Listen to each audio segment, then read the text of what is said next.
Every airplane creates wake turbulence, and proper precautions must be taken to avoid encountering wake turbulence. So, what is wake turbulence? If you have ever seen a speedboat, you have probably noticed the wake or waves it leaves behind in the water as it speeds by. Like water, air is also a fluid, and as airplanes fly through the air, they also create a wake. This wake creates a stream of turbulence behind the airplane that is generated by the wingtips. Fundamentally, air from below the wing is drawn toward the upper portion of the wing because of the lower pressure on top of the wing.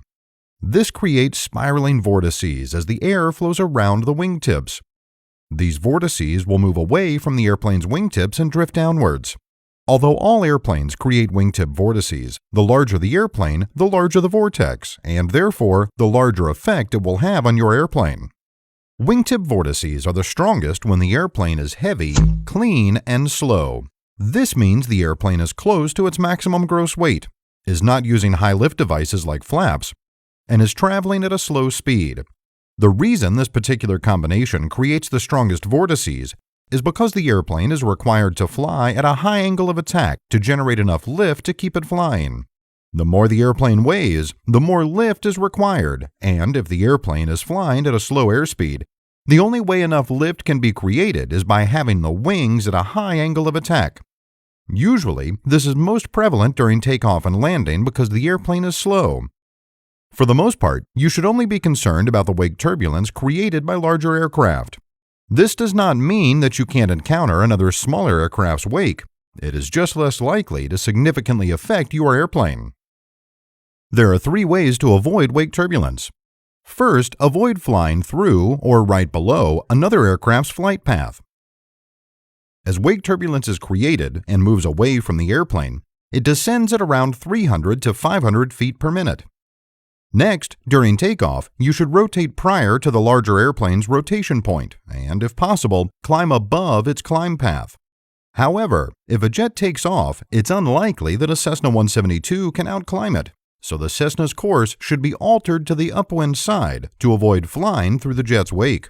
Alternatively, you could wait at least 3 minutes for the wake turbulence to dissipate. This may be the best approach when there is a slight crosswind, as the crosswind can push the vortex over the runway for several minutes.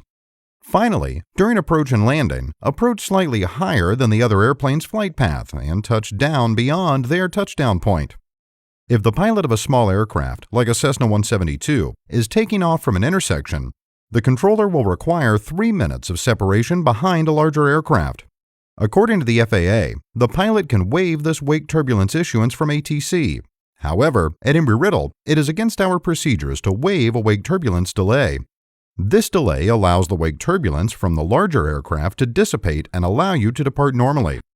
Full-length departures behind a large aircraft and taking off after a larger aircraft has landed do not require ATC to give a 3-minute delay for wake turbulence because the wake turbulence isn't as strong. You will still have to depart and maneuver to avoid the wake turbulence, or you can request a 3-minute delay from ATC to allow the wake turbulence to dissipate. Keep in mind that an intersection takeoff from within 500 feet of the approach end of the runway is still considered a full-length departure for the purposes of wake turbulence separation. If you do end up flying into wake turbulence, you will experience some turbulence, and the aircraft can also begin an uncommanded roll. If this happens to you, be sure that you are flying at the appropriate airspeed, that is, below maneuvering speed. This will protect the airplane from damage and will help you react quickly to counteract the roll. Wake turbulence is an invisible threat to all aircraft. By knowing how and where it forms, you can do your best to avoid this potentially hazardous situation.